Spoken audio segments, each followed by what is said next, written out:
Untuk mempertahankan biaya ini, Sekte Azure Sky tidak punya pilihan selain mencari biaya tinggi di area tertentu. Dikabarkan bahwa air di kedalaman tanah yang sangat dingin itu sekitar 10 kali lebih berat dari air biasa. Air semacam itu disebut air berat. Mungkinkah air di kolam dalam ikan ilusi adalah air berat? Air berat seperti itu pasti akan menghasilkan tekanan air yang sangat berat, ditambah dengan dingin yang intens di air berat. Dapat dibayangkan bahwa memasuki kolam yang dalam akan membawa beban berat bagi pembudidaya. Luo Zheng tidak membuang terlalu banyak waktu di sisi kolam yang dalam.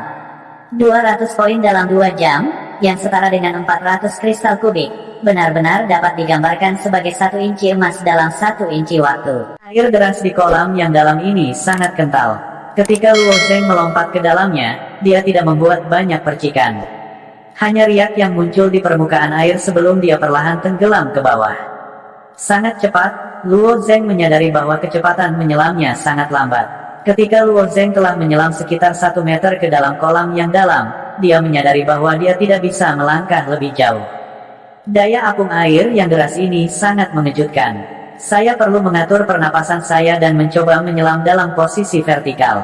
Memikirkan hal ini, Luo Zheng mengubah posturnya. Dia menundukkan kepalanya dan melambaikan tangannya. Baru kemudian dia perlahan menyelam ke bawah. Setelah seorang seniman bela diri memasuki alam penyempitan jeroan, 5 jeroan dan 6 isi perut mereka akan mengalami perubahan kualitatif.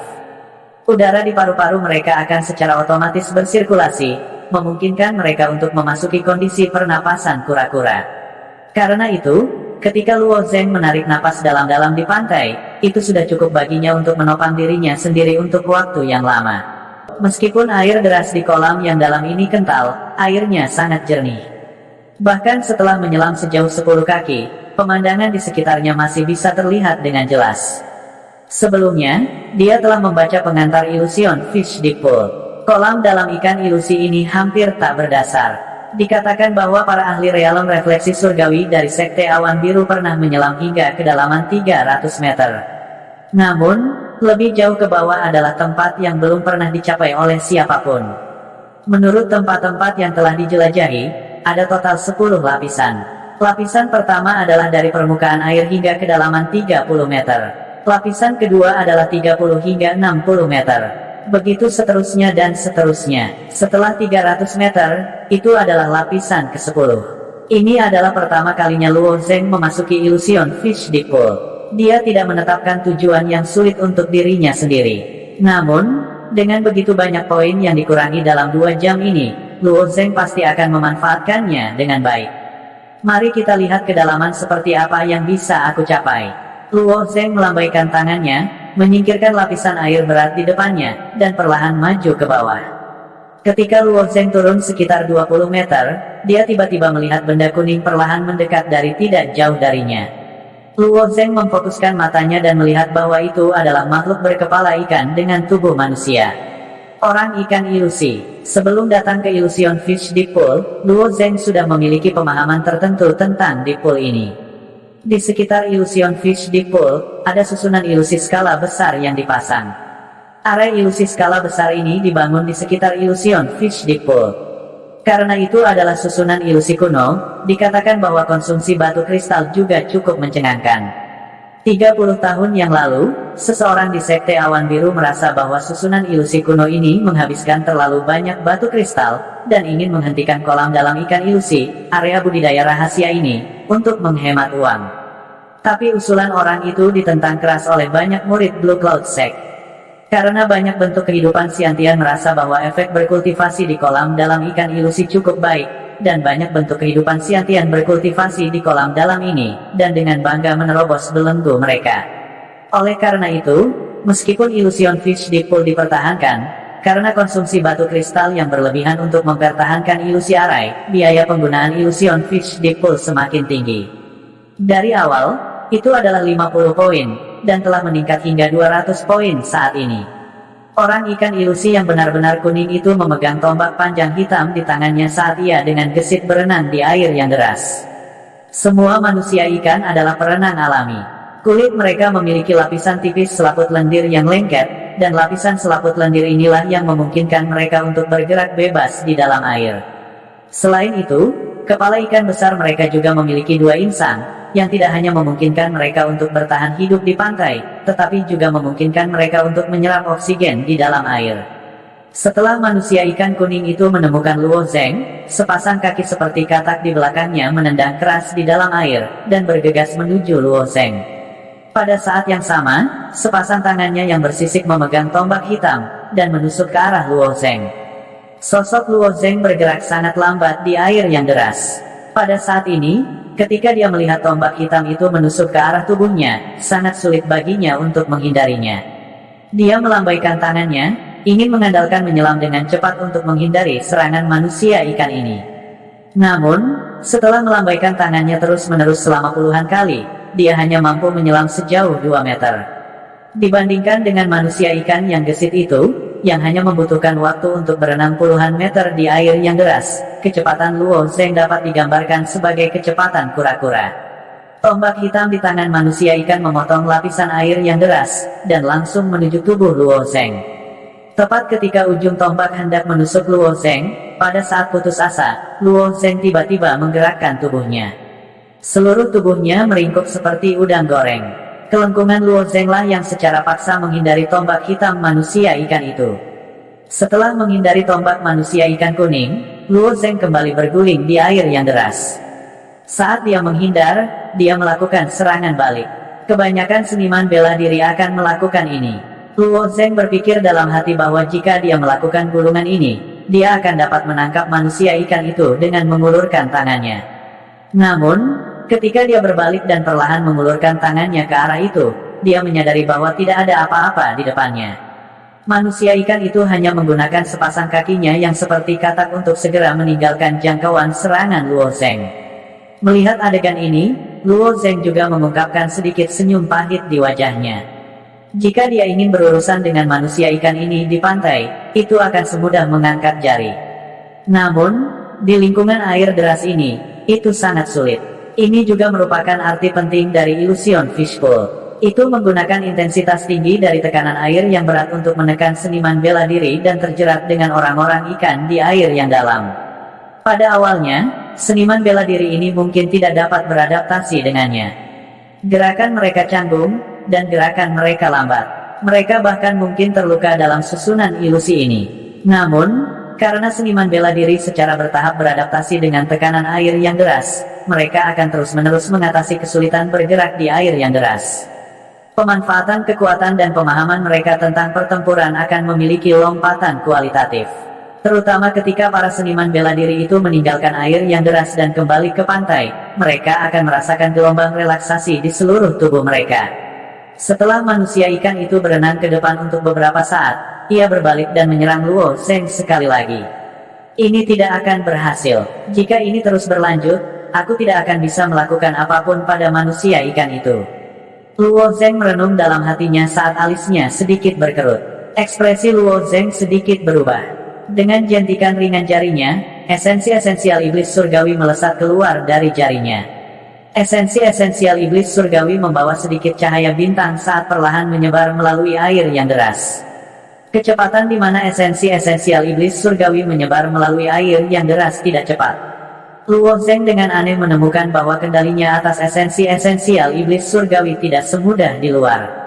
Ada arus dan pusaran air kecil yang tak terhitung jumlahnya di kolam yang dalam ini. Di bawah pengaruh arus dan pusaran air yang bergejolak ini, esensi esensial iblis surgawi dengan cepat dibagi dan mengalir ke segala arah. Segera, esensi esensial iblis surgawi menyebar di bawah bimbingan arus ke dalam jaring besar yang tidak teratur. Namun, jaring besar ini tidak mampu memblokir manusia ikan secara efektif. Sebaliknya, manusia ikan dengan gesit bola-balik di jaring besar ini, sekali lagi mengangkat tombak hitamnya dan bergegas menuju Luo Zeng. Sulit bagi Luo Zeng untuk bergerak di air yang deras. Tekanan air yang deras adalah salah satu masalahnya, dan yang lainnya adalah turbulensi dan pusaran air yang tidak teratur di dalam air. Setiap kali Luo Zeng ingin bergerak secara horizontal atau bahkan ke samping, dia tidak hanya akan menghadapi penghalang turbulensi, tetapi gerakannya sendiri juga akan menyebabkan lebih banyak turbulensi, menyebabkan aliran air di sekitar Luo Zeng menjadi lebih kacau. Kecepatan air. Luo Zeng memusatkan pandangannya pada esensi vital. Setelah kehilangan kendali Luo Zeng, Heavenly Demon Vital Essence hanyut mengikuti arus dan secara bertahap menyebar. Saat menyebar, itu juga menggambarkan turbulensi yang sulit dilihat dengan mata telanjang. Jika saya melawan arus, saya akan maju atau mundur. Bagaimana dengan mengikuti arus? Pikiran Luo Zeng bergerak, dan dia memutuskan untuk tidak melawan arus. Sebagai gantinya, dia menggunakan esensi vital iblis surgawi untuk menggerakkan arus. Di samping Luo Zeng, arus yang terbungkus dalam Heavenly Demon Vital Essence bergerak maju. Arus ini sangat bergejolak, dan melihat bahwa tombak manusia ikan kuning semakin dekat dan dekat, Luo Zeng tidak punya waktu untuk berpikir. Dia menggerakkan tubuhnya sedikit, dan seluruh tubuhnya ditarik ke dalam arus. Ketika tubuh Luo Zeng memasuki arus, seluruh tubuhnya ditarik oleh kekuatan air yang deras, dan dalam sekejap, dia terseret arus sejauh 7 atau 8 meter. Meskipun manusia ikan kuning sangat cepat, Luo Zeng baru saja terseret arus, dan dia jelas dengan mudah menghindari tombak manusia ikan kuning. Fishman kuning jelas juga akrab dengan turbulensi di kolam. Setelah kehilangan serangannya, ia berbalik dan juga memasuki turbulensi, bergegas mengikuti arus menuju Luo Zeng. Karena Fishman jauh lebih gesit di dalam air daripada Luo Zeng, Fishman dan Luo Zeng terbungkus dalam arus yang sama, jadi Fishman sedikit lebih cepat daripada Luo Zeng. Ini buruk. Jika aku menggunakan arus yang sama, manusia ikan masih akan lebih cepat dariku. Luo Zeng mengikuti arus, dan ketika dia melihat ke belakang, dia melihat bahwa Fishman 2 kali lebih cepat darinya. Itu memegang tombak hitam dan menyerangnya dengan ganas. Kali ini, Luo Zeng berada dalam turbulensi, jadi dia tidak bisa menghindarinya. Dia hanya bisa melihat tanpa daya saat tombak hitam itu menusuk ke arahnya. Tetapi pada saat kritis ini, pusaran turbulensi tiba-tiba menyapu dari belakang Luo Zeng. Pusaran turbulensi menyapu, langsung memotong arus di belakang Luo Zeng, dan pada saat yang sama, menyedot manusia ikan ke dalamnya. Manusia ikan tersedot oleh pusaran, dan hanya bisa menatap Luo Zeng dengan cemas sambil semakin menjauh dari Luo Zeng. Melihat adegan ini, Luo Zeng tidak bisa menahan diri untuk tidak menghela nafas, cukur yang sangat dekat. Untungnya, pusaran turbulensi itu muncul pada saat yang kritis. Mampu menghindari pengejaran Fishman hanya bisa berarti bahwa keberuntungannya baik. Namun, ini tidak. Untuk berlatih di Illusion Fishbowl, seseorang harus bisa bergerak bebas di air yang deras. Jika tidak, bahkan jika seseorang adalah ahli mutlak, seseorang tidak akan dapat menampilkan banyak kekuatan. Situasi yang saya temui, orang lain juga akan menghadapinya. Namun, saya bertanya-tanya bagaimana mereka akan mengatasi kesulitan ini. Luo Zeng agak menyesal dia tidak bertanya kepada Meng Changjun. Dalam hal informasi, Luo Zeng jauh lebih rendah daripada keturunan pemilik tanah seperti Meng Changjun. Mereka memiliki jaringan koneksi yang sangat besar, dan jaringan informasi mereka jauh lebih baik dari Luo Zeng. Sebelum datang ke sini, dia akan bisa mendapatkan teknik dasar dan metode untuk menghadapinya. Mereka memiliki orang lain untuk memberikan teknik kepada mereka, tetapi orang pertama yang memasuki kolam ikan ilusi tidak memiliki orang ketiga untuk memberikan teknik kepadanya. Sebaliknya, dia pasti telah memahaminya sendiri. Sejak orang pertama yang memasuki kolam bisa memahaminya sendiri, maka aku seharusnya bisa melakukan hal yang sama. Memikirkan hal ini, Luo Zeng sekali lagi perlahan melepaskan energi sejatinya. Energi sejati setan surgawi mengikuti aliran air dan menyebar ke segala arah seperti minyak yang mengambang di air. Pada saat ini, selain dapat melindungi Luo Zeng sampai batas tertentu, energi sejati juga tidak memiliki banyak ruang untuk digunakan. Saat melepaskan energi sejatinya, Luo Zeng melihat sekelompok ikan kecil berenang dari tidak terlalu jauh. Kepala ikan ini berwarna sedikit merah, sedangkan bagian tubuh lainnya berwarna putih keperakan. Ikan kecil ini mudah dikenali.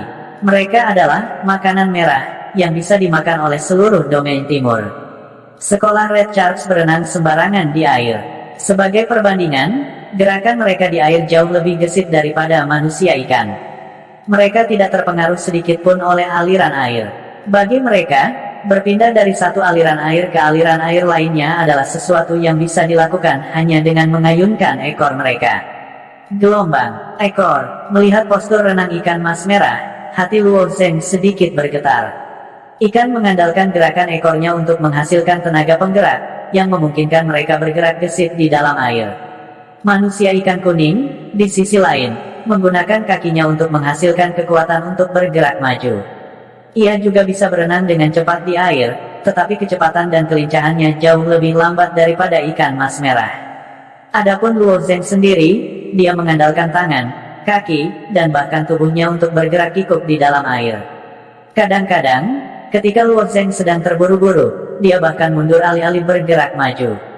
Dia tidak memiliki kaki seperti katak manusia ikan kuning, tetapi dia bisa meniru ikan mas merah. Setelah melangkah ke Conate Mystic Realm, tidak terlalu sulit bagi Luo Zeng untuk mengubah True Essence miliknya menjadi sebuah bentuk. Ketika seorang seniman bela diri mengolah True Essence, mereka hanya perlu terus-menerus memvisualisasikan untuk mengubah True Essence mereka menjadi bentuk yang mereka inginkan. Banyak seniman bela diri, setelah mengolah metode kultivasi khusus, sering memvisualisasikan objek tertentu sesuai dengan metode dalam metode kultivasi. Misalnya, Wang Yanmiao mengembangkan metode kultivasi kelas surga seperti Lotus Treasure Mirror. Ketika dia memvisualisasikan Lotus, True Essence-nya akan mengembun menjadi bentuk yang tidak berbeda dengan Lotus, terutama realistis dan mempesona. Adapun ahli alam penerangan surgawi di kota berdaulat putih, Su Xiu, ia mengembangkan metode kultivasi yang berhubungan dengan naga. Namun, terlalu sulit untuk menemukan naga untuk divisualisasikan dimanapun. Su Xiu pasti telah memvisualisasikan patung berbentuk naga sebelum akhirnya mengubah esensi sejati di tubuhnya menjadi naga raksasa. Tidak peduli apa bentuk dari True Essence. Yang penting adalah setelah memvisualisasikannya, True Essence seseorang akan meningkat kualitasnya. Oleh karena itu, bagan matahari, bulan, dan bintang yang diperoleh Luo Zeng dari alam dewa tidak peduli apa yang akan diambil oleh esensi sejati Luo Zeng setelah memvisualisasikannya. Yang paling penting adalah bahwa setelah memvisualisasikan matahari, bulan, dan bintang, Sky Demon True Essence Luo Zeng akan meningkat. Semakin lama dia memvisualisasikan, semakin realistis esensi sejati itu. Semakin pendek waktu visualisasi, semakin lemah manifestasi True Essence, baik dari segi penampilan maupun kekuatan. Pada saat ini, Luo Zeng ingin menggunakan esensi sejatinya untuk memvisualisasikan ekor ikan. Namun, Luo Zeng tidak memiliki referensi. Sekolah Red Shark sudah berenang menjauh. Luo Zeng hanya bisa mengandalkan ingatannya untuk melakukan transformasi True Essence. Mengembun, Luo Zeng menutup matanya dan melepaskan esensi sejati iblis surgawi pada saat yang sama. Pikirannya tenggelam dalam fantasi yang dalam.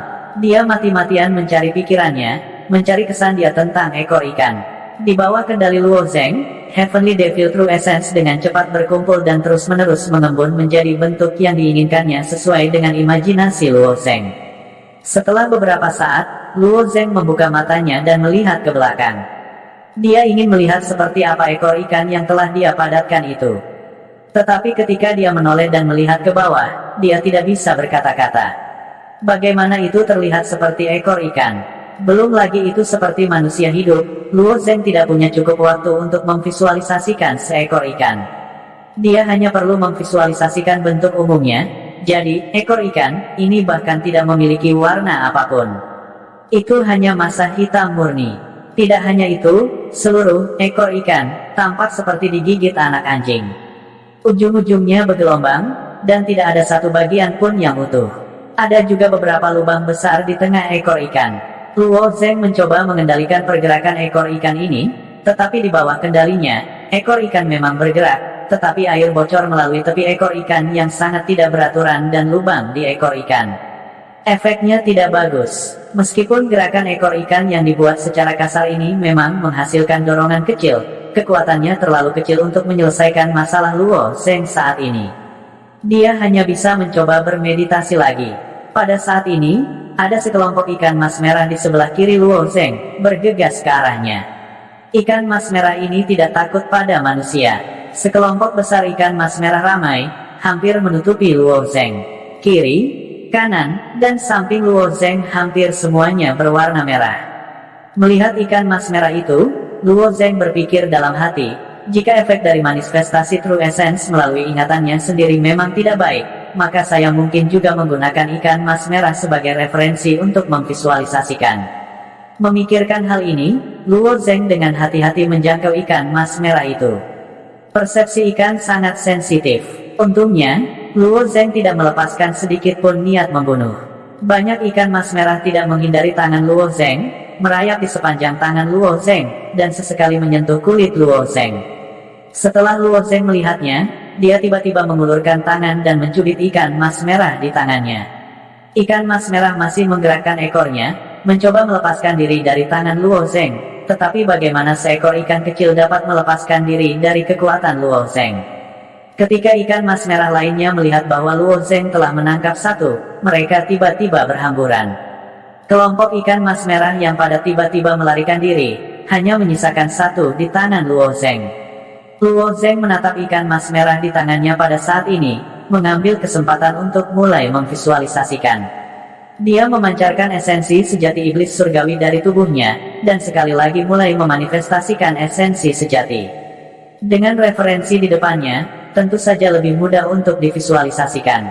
Setelah beberapa saat, Heavenly Demon True Essence perlahan mengembun menjadi ekor ikan di belakang Luo Zeng. Meskipun ekor ikan yang dibentuk oleh True Essence kali ini juga hanya berwarna ungu hitam monoton, dan penampilannya masih mengerikan, itu jauh lebih dapat diandalkan daripada yang terakhir kali. Luo Zeng mengendalikan ekor ikan ini untuk berayun sedikit, dan dia merasakan kekuatan besar datang dari belakangnya. Dengan meningkatnya frekuensi ayunan ekor ikan, gaya menjadi lebih kuat dan lebih kuat. Tubuh Luo Zeng, seperti ikan mas merah itu, bergerak cepat di dalam air. Setelah kecepatan Luo Zeng meningkat, turbulensi dan pusaran air di air juga melewati Luo Zeng, dan dia tidak terpengaruh sama sekali. Senyum muncul di wajah Luo Zeng, dan kemudian dia dengan cepat berenang di air, beradaptasi dengan ekor ikan ini. Setelah sekitar waktu yang dibutuhkan untuk membakar dupa, tubuh Luo Zeng sudah cukup fleksibel. Meskipun tidak secepat ikan mas merah, Luo Zeng bahkan lebih cepat dari manusia ikan saat ini. Luo Zeng butuh waktu cukup lama untuk menyelam dari permukaan kolam yang dalam hingga 2 meter di bawah permukaan. Namun, Luo Zeng hanya perlu menyelam sambil mengayunkan ekor ikannya dengan cepat pada saat yang bersamaan. Tubuhnya seperti anak panah tajam yang ditembakkan ke dalam air, bergerak semakin dalam ke kolam yang dalam. Segera, Luo Zeng menyelam ke kedalaman 50 meter di bawah kolam yang dalam. Tepat saat dia menembus tanda 50 meter, 3 titik kuning muncul tidak jauh. 3 titik kuning tumbuh lebih besar dengan cepat. Ketika Luo Zeng melihat mereka dengan jelas, dia sedikit menyipitkan matanya. 3 murloc. Sebelumnya, Luo Zeng babak belur dan kelelahan saat menghadapi murloc di kolam yang dalam. Selain melarikan diri, tidak ada yang bisa dia lakukan. Namun, setelah menemukan 3 murloc, Luo Zeng tidak memilih untuk melarikan diri.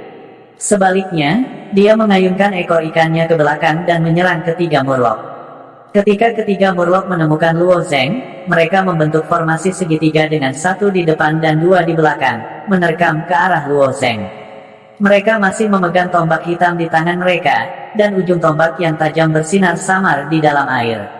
Luo Zeng bergegas ke depan. Sebelum dia mendekati murlocs di depan, dia tiba-tiba memutar tubuhnya dan mengayunkan ekor ikannya dengan liar.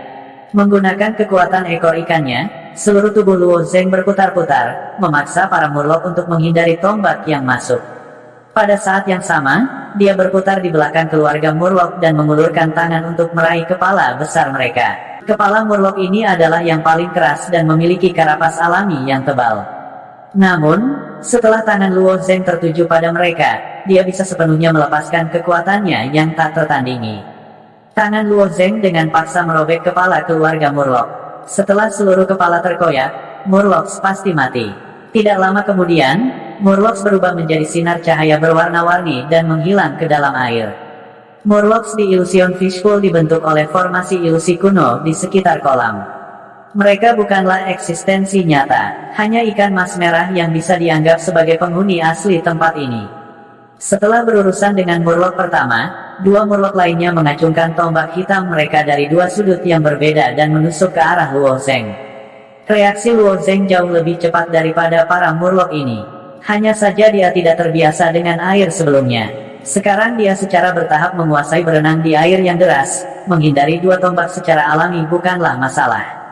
Ketika dia merobek kepala murloc pertama, ekor di belakang tubuhnya sudah mulai bergoyang dan dia dengan cepat melayang ke atas. Luo Zeng menyerbu ke atas dan segera menghindari dua tombak hitam. Pada saat yang sama, Luo Zeng tiba-tiba berbalik 180 derajat di dalam air. Seluruh kepalanya menoleh ke bawah. Mengambil keuntungan dari fakta bahwa kedua murloc belum menarik kembali tombak hitam di tangan mereka, Luo Zeng telah mengulurkan tangannya dan meraih kedua tombak itu. Dengan tarikan yang kuat, kedua tombak hitam itu direbut oleh Luo Zeng. Pada saat yang sama, Luo Zeng menikam dua tombak ke arah dua murloc. Dengan ketajaman tombak hitam, kedua murloc langsung tertembus. Di dalam air, Luo Zeng tidak bisa mendengar suara di sekitarnya dengan jelas. Dia hanya melihat dua murloc memancarkan cahaya warna-warni sebelum menghilang di depan mata Luo Zeng. Di luar kolam ikan ilusi, Meng Changjun dan Yaken duduk di bangku batu, diam-diam menunggu Luo Zeng meninggalkan kolam. Sebenarnya, Meng Changjun awalnya memiliki hal-hal lain yang harus diperhatikan hari ini. Namun, setelah melihat Luo Zeng masuk, dia malah mengesampingkan masalahnya. Kembali ke benteng naga selatan, Luo Zeng telah menunjukkan kekuatan yang cukup mengejutkan. Pada saat itu, Luo Zeng belum memasuki alam misteri alam, juga tidak bisa menjadi bentuk kehidupan alami. Namun, kekuatan yang dia miliki adalah sesuatu yang bahkan Meng Changjun tidak berani meremehkannya. Sekarang setelah mereka tidak bertemu selama berhari-hari, Meng Changjun juga ingin melihat seberapa banyak peningkatan Luo Zeng. Luo Zeng itu tidak mendengarkan saranku. Meskipun Illusion Fishbowl ini adalah area ilusi, itu masih di bawah tekanan tinggi air berat. Jika dia tidak mengendalikannya dengan baik, dia masih bisa terluka. Dia akan menggelengkan kepalanya, tetapi matanya tertuju pada plat formasi di samping bangku batu. Ada banyak jenis formasi, area ilusi, area pembunuh, area yang membingungkan, area absolut. Setiap jenis formasi memiliki tujuan yang berbeda. Misalnya, efek dari area ilusi telah diatur untuk digunakan untuk kultivasi dan pengujian. Itu memiliki efek terbaik dan juga yang paling nyaman. Semua area ilusi memiliki satu kesamaan, yaitu ada plat formasi untuk mengontrol dan memantau pengoperasian formasi besar. Sama seperti ketika Luo Zeng berpartisipasi dalam ujian darah dan api di Gunung Darah, Zhong Ming telah mengendalikan susunan ilusi dan melepaskan iblis itu untuk mengejar Luo Zeng. Piring area ilusi di samping dia akan memiliki efek yang sama. Piring area ilusi itu tidak hanya bisa mengendalikan manusia ikan di dalamnya, tapi juga bisa memantau lokasi orang di dalam area ilusi. Luo Zeng ini telah bertemu manusia ikan pertamanya. Manusia ikan ini sedang mengejar Luo Zeng. Diakon berkata sambil menatap pelat formasi. Meng Changjun juga datang dan melihat pelat formasi. Di pelat formasi, ada titik kuning kecil yang dengan cepat mendekati Luo Zeng. Meng Changjun, yang baru saja merangkak keluar dari kolam ikan ilusi, adalah yang paling jelas tentang betapa sulitnya berurusan dengan manusia ikan di kolam itu. Kembali ketika Meng Changjun pertama kali memasuki kolam ikan ilusi, dia telah menerima petunjuk dan ajaran dari tetua keluarganya tentang cara menangani para manusia ikan. Pada saat yang sama, dia juga mengonsumsi pil penghindaran air. Setelah mengkonsumsi pil penghindaran air ini, itu akan memungkinkan lapisan kecil esensi sejati terbentuk di permukaan tubuh Meng Changjun.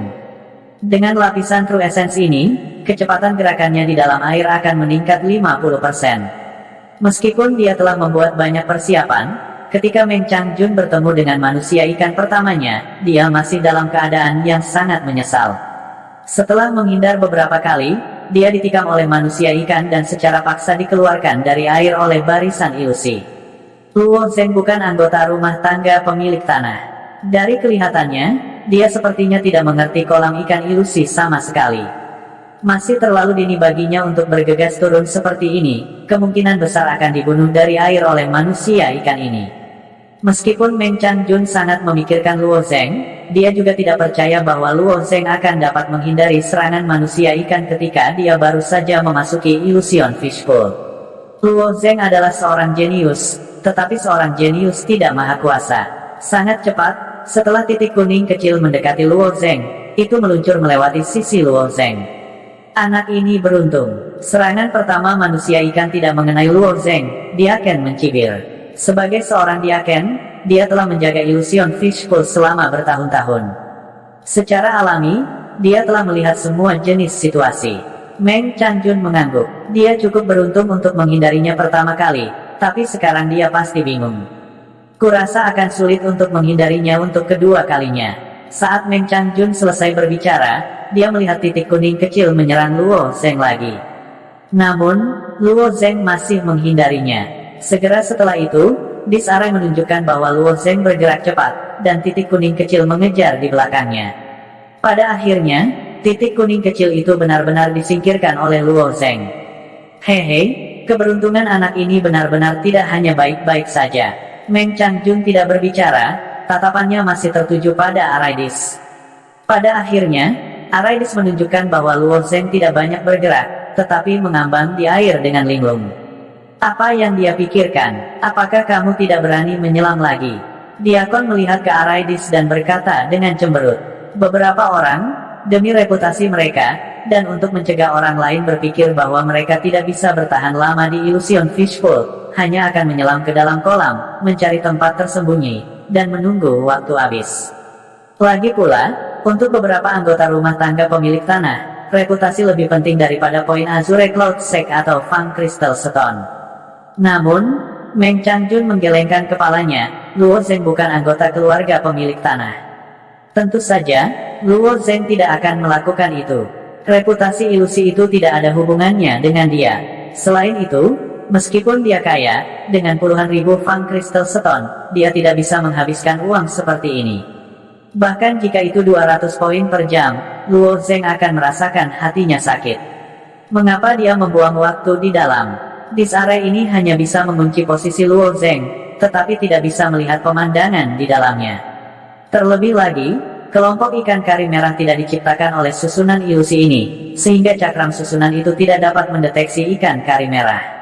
Oleh karena itu, Meng Changjun dan Diaken secara alami tidak tahu bahwa Luo Zeng berdiri tanpa bergerak di tempat yang sama karena dia benar-benar beradaptasi dengan lingkungan air deras dan memikirkan cara untuk menghadapinya. Ketika Luo Zeng mulai bergerak lagi, disarray menunjukkan bahwa kecepatan Luo Zeng telah meningkat secara eksplosif. Ini, mata Diaken tiba-tiba melebar. Melihat kecepatan Luo Zeng di kolam Illusion Fish yang dalam, dia sangat terkejut sehingga dia tidak bisa berbicara. Meng Changjun juga memiliki ekspresi heran. Meskipun dia tetap tinggal, dia memang agak penasaran. Pada saat yang sama, dia memiliki sedikit harapan untuk Luo Zeng, merasa bahwa Luo Zeng mungkin dapat melakukan sesuatu yang melebihi harapannya. Kecepatan gerakan Luo Zeng di air yang deras memang melebihi harapan Meng Changjun. Bahkan, itu sangat melebihi harapannya. Kecepatan gerakan ini terlalu menakutkan. Belum lagi itu adalah pertama kalinya Meng Changjun memasuki air deras. Bahkan sekarang, Meng Changjun tidak dapat mencapai kecepatan ini. Titik kecil pada piringan arai yang mewakili Luo Zeng bergerak dengan kecepatan yang sangat cepat. Kemudian, dengan cepat mendekati 3 titik kuning yang mewakili Putri Duyung. Dalam sekejap, 3 titik kuning menghilang dari piringan arai. Ketika Meng Changjun dan Diaken melihat adegan ini, keduanya terdiam. Pada saat ini, di jam matahari di samping, bayangan jarum hanya bergerak setengah takik. Hanya 1 jam telah berlalu, kata-kata sipir adalah reaksi naluriah. Namun, ketika dia mendaftar, dia ingat dengan jelas bahwa ini adalah pertama kalinya token murid Luo Zeng didaftarkan padanya. Dia yakin ini adalah pertama kalinya Luo Zeng datang ke Illusion Fishbowl untuk berkultivasi. Dibandingkan dengan Meng Changjun, sipir ini bahkan lebih terkejut. Danau ikan ilusi tidak hanya menargetkan bentuk kehidupan Conate. Ini karena dari permukaan kolam hingga kedalaman 300 meter, terdapat 10 tingkat kesulitan yang berbeda. Biasanya, makhluk hidup Conate hanya bisa menyelesaikan 5 tingkat kesulitan pertama, yaitu menyelam hingga kedalaman 150 meter. Air berat di Illusion Fishbowl jauh lebih berat daripada air biasa. Selanjutnya, semakin dalam seseorang menyelam, semakin tinggi tekanan airnya. Pada kedalaman 10 meter, tekanan air hanya sekitar 500 kg. Namun, pada kedalaman 30 meter, tekanan airnya sekitar 2000 kg. Pada kedalaman 100 meter, tekanan air mencapai puluhan ribu kilogram yang mengerikan. Pada kedalaman 150 meter, itu adalah batas bentuk kehidupan Conate. Lebih jauh lagi, ketika makhluk hidup Conate berkultivasi di Illusion Fishbowl, mereka tidak hanya harus menahan tekanan air yang menakutkan, mereka juga harus menghadapi Putri Duyung dalam barisan ilusi. Kekuatan Putri Duyung juga meningkat seiring dengan kedalaman. Manusia ikan ilusi kuning di level tertinggi adalah yang terlemah di antara Putri Duyung. Itu kira-kira setara dengan Putri Duyung level 4, dan memiliki kekuatan setengah langkah untuk manusia Conate. Di kedalaman 30 hingga 60 meter, akan ada Putri Duyung kuning, serta Putri Duyung biru muda yang ukurannya sedikit lebih kecil tetapi lebih cepat. Kekuatan Putri Duyung biru pada dasarnya akan berada di sekitar tahap pertama Conate. Lebih jauh ke bawah, itu akan menjadi 60 meter, dan akan ada lebih banyak Putri Duyung yang kuat. Oleh karena itu, secara umum, bahkan jika itu adalah tahap ke-9 Conate, akan sulit untuk menembus batas 150 meter. Namun, di dalam Sekte Awan Biru, memang tidak ada kekurangan orang jenius. Dikatakan bahwa lebih dari 200 tahun yang lalu, memang ada seorang jenius yang, dengan kekuatan makhluk hidup Conate, menyelam hingga kedalaman 190 meter, dan kedalaman semacam itu, umumnya, hanya pembangkit tenaga listrik tahap refleksi surgawi yang bisa menyelam ke bawah. Jenius itu bisa dianggap belum pernah terjadi sebelumnya, tetapi pada saat itu, kekuatan jenius itu juga berada pada tahap ke-8 Conate. Setelah Luo Zeng memenggal 3 Putri Duyung, dia tidak berhenti terlalu lama, tetapi terus menyelam. Dengan kecepatannya saat ini, dia bisa mengendalikan ekor ikan di belakangnya, dan dengan cepat menyelam ke bawah. Tapi kali ini, Luo Zeng tidak datang ke Illusion Fishbowl untuk mengejar kedalaman menyelam, tujuan utamanya masih berkultivasi. Setelah menembus 60 meter, di perairan sekitarnya, ada beberapa Putri Duyung biru lagi. Senjata di tangan Putri Duyung biru ini adalah kapak tangan yang terbuat dari tulang binatang. Dibandingkan dengan Putri Duyung kuning, Putri Duyung biru berukuran lebih kecil, terutama kepala ikan di kepala mereka, yang rata dan tajam. Kecepatan Putri Duyung biru lebih cepat, dan kekuatan ledakan mereka juga lebih kuat. Jika Luo Zeng tidak memadatkan ekor ikan itu, dia berpikir bahwa di depan Putri Duyung biru ini, dia mungkin tidak akan bertahan satu putaran. Tetapi pada saat ini, menghadapi Putri Duyung biru ini, dia masih bisa mempertahankan keunggulan tertentu dalam hal kecepatan. Pada saat ini, di belakang Luo Zeng, 6 Putri Duyung biru mengejar tanpa henti. Meskipun kecepatan Luo Zeng jauh lebih cepat daripada Putri Duyung biru, tidak mudah untuk menyingkirkan mereka dengan mudah. Gurel, ketika Putri Duyung biru di belakangnya melihat bahwa mereka tidak dapat menutup jarak antara mereka dan Luo Zeng sepanjang jalan, mereka membuang kapak tangan di tangan mereka. Kapak tangan yang terbuat dari tulang binatang berputar di dalam air dan menciptakan gelembung halus, terus-menerus memotong air saat mereka menyapu ke arah Luo Zeng. Dari 6 kapak tangan, 3 diarahkan ke punggung Luo Zeng, sementara 3 lainnya memblokir jalan Luo Zeng. Putri Duyung biru ini jauh lebih ganas daripada Putri Duyung kuning, dan reaksi mereka juga jauh lebih cepat. Sepertinya hampir tidak mungkin untuk menyingkirkan mereka dengan kecepatan murni. Kalau begitu ayo coba ini. Luo Zeng mengeluarkan belati terbang yang patah dari cincin Sumeru. Setelah memasuki kolam yang dalam, Luo Zeng tidak menggunakan senjata apapun. Bagaimanapun, lingkungan di dalam air benar-benar berbeda dari lingkungan di udara, dan belati terbangnya selalu memiliki keunggulan kecepatan. Jika dia kehilangan keuntungan dari kecepatan, kekuatan belati terbang akan sangat berkurang. Belati terbang yang patah itu setajam biasanya. Bahkan di dalam air, ketajaman belati yang terbang dapat dengan cepat menembus lapisan penghalang air yang berat. Tetapi air yang deras masih memiliki efek yang besar pada belati terbang yang patah. Belati terbang Luo Zeng terlempar, tetapi hanya mengenai salah satu kapak tangan sebelum kekuatannya melemah dan tersapu oleh turbulensi. Tetapi setelah memotong salah satu kapak, itu membuka celah bagi Luo Zeng, di mana ia pecah. Kekuatan Luo Zeng jauh melebihi manusia ikan biru, tetapi dibandingkan dengan kapak tangan yang mereka lempar, kekuatan belati terbang yang patah jauh lebih lemah. Mengapa ini? Dia memikirkan pertanyaan ini sambil melepaskan diri dari pengejaran manusia ikan biru. Luo Zeng memperhatikan bahwa tidak ada yang istimewa dari kapak tangan itu sendiri. Itu hanya tulang binatang biasa. Tapi setelah kapak tangan dilempar keluar, kapak itu terus berputar, dan dalam putaran kecepatan tinggi, mereka menghasilkan gelembung kecil yang tak terhitung jumlahnya yang bisa dilihat dengan mata telanjang. Setelah gelembung-gelembung itu melilit kapak tangan, mereka tampaknya sangat meningkatkan kecepatan kapak tangan yang bergerak di dalam air. Gelembung. Bagaimana gelembung-gelembung ini muncul? Apakah karena rotasi kapak tangan? Kalau rotasi, saya juga bisa. Luo Zeng dengan lembut menggigit ibu jarinya, dan belati terbang yang patah yang telah tersapu ke dalam air secara otomatis ditarik kembali. Ketika Luo Zeng melemparkan belati terbang lagi, itu juga berputar. Tetapi kecepatan di mana belati terbang yang patah itu berputar sama sekali tidak lebih lambat dari kapak tangan. Selain menciptakan pusaran air di air yang deras, itu tidak menghasilkan gelembung apapun. Setelah beberapa saat, belati terbang berhenti berputar karena hambatan air. Sepertinya kapak tangan tidak menghasilkan gelembung karena rotasi. Sepertinya mereka menggunakan metode lain. Untuk memecahkan misteri ini, ketika manusia ikan biru menyerang Luo Zeng lagi, dia menghindari kapak lainnya dan mengulurkan tangan untuk mengambil salah satu kapak. Saat tangan Luo Zeng menyentuh kapak tangan, dia merasakan sakit yang tajam di tangannya. Ekspresinya berubah tiba-tiba, dan dia buru-buru menarik tangannya. Segera, dia melihat banyak luka kecil muncul di tangannya. Jika bukan karena fakta bahwa tubuhnya sekeras artefak roh, seluruh tangannya akan lumpuh sekarang. Jadi begitulah, pada saat ini, Luo Zeng akhirnya mengerti mengapa kapak tangan ini mampu menghasilkan gelembung dalam jumlah besar. Ternyata ketika kapak tangan berputar, mereka bergetar dengan kecepatan yang sangat cepat. Itu karena getaran konstan yang menghasilkan gelembung dalam jumlah besar. Setelah diselimuti oleh gelembung-gelembung ini, kapak tangan tampak berputar di udara, dan kecepatannya juga meningkat banyak. Tetapi metode membuat kapak tangan ini bergetar, bagaimana mereka melakukannya? Pada saat ini, Luo Zeng tidak lagi terburu-buru untuk menyelam.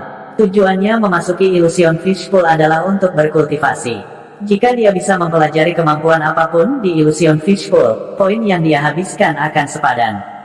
Luo Zeng menggunakan kecepatannya untuk membuat jarak antara dirinya dan manusia ikan biru itu. Meskipun kapak tangan ini merupakan ancaman bagi Luo Zeng, itu tidak cukup untuk berakibat fatal. Terlebih lagi, bahkan jika Luo Zeng dikepung dan dibunuh oleh mereka karena kesalahannya sendiri, dia tidak akan mati di dalam barisan ilusi. Dia hanya akan dikirim ke atas ilusion fishbowl. Setelah menjaga jarak tertentu dari manusia ikan biru, Luo Zeng memancing mereka untuk menggunakan kapak tangan untuk menyerangnya.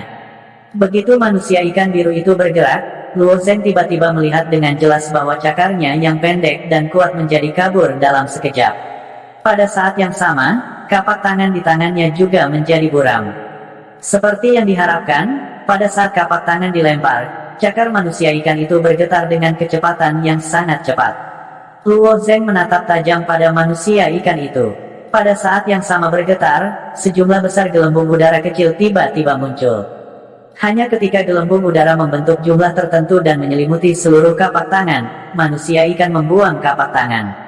Dunia itu luas, dan ada banyak hal aneh.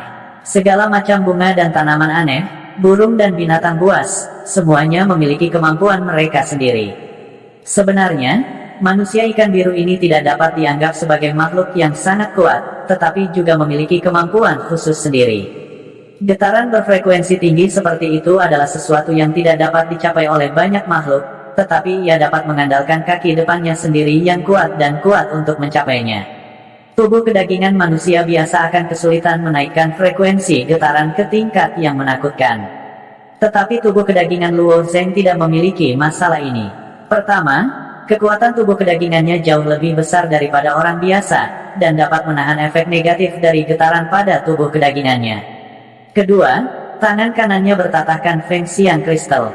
Kristal Feng Xiang bisa sangat meningkatkan kecepatan Luo Zeng. Karena dia sudah memahami akar dari getaran ini, sosok Luo Zeng berayun di air, menghindari kapak tangan yang menembak ke arahnya. Pada saat yang sama, dia menarik kembali pisau terbang yang patah dan memegangnya erat-erat di tangannya. Energi kristal Feng Xiang menghilang dari lengannya, mengikuti garis meridian di lengannya, dan menyebar ke seluruh lengannya. Getaran, Luo Zeng menyipitkan matanya sedikit, dan lengan kanannya mulai bergerak ke atas dan ke bawah. Pada awalnya, jangkauan ayunannya relatif besar, seolah-olah dia sedang melambaikan tangannya. Tapi segera, ayunannya menjadi lebih kecil dan lebih kecil, dan jangkauan gerakan menjadi lebih pendek dan lebih pendek. Saat jangkauan ayunan menjadi lebih kecil, kecepatannya juga menjadi lebih cepat dan lebih cepat.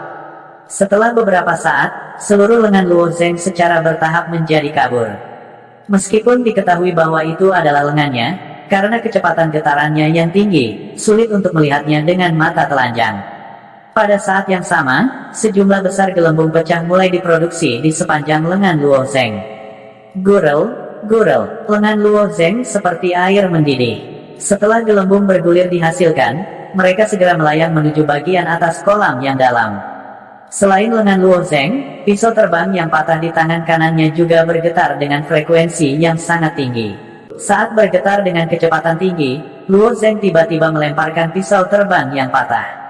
Guru, secara alami, suara pecahnya udara tidak terdengar di dalam air, tetapi ketika pisau terbang yang patah itu terbang, itu menyeret serangkaian gelembung halus. Pada saat ini, kecepatan pisau terbang yang patah telah meningkat lebih dari 10 kali lipat. Kecepatan terbang pisau terbang hanya sedikit lebih lambat daripada di udara, tetapi di air yang deras, kecepatannya sudah luar biasa dan menakutkan. Pada saat ini, sebaliknya, kapak tangan yang dilemparkan oleh Murloc Biru tiba-tiba memucat dibandingkan. Tidak jauh, Murloc Biru tidak berharap Luo Zeng dapat menyalin tekniknya dalam waktu sesingkat itu. Ketika melihat belati terbang yang terbungkus serangkaian lecet terbang ke arahnya, ia menendang kakinya yang seperti katak, mencoba melarikan diri. Tentu saja, Luo Zeng tidak akan memberikannya kesempatan ini. Meskipun Murloc Biru telah menghindari lintasan terbang dari pisau terbang yang patah, Luo Zeng hanya mengulurkan tangannya dan menariknya. Pisau terbang yang patah tiba-tiba ditarik membentuk busur dan dipotong ke arah Murloc Biru, memotong Murloc Biru menjadi bintik-bintik kecil yang bercahaya. Administrator Cao hanya bisa menderita. Dia berada dalam dilema dan tidak tahu harus berbuat apa.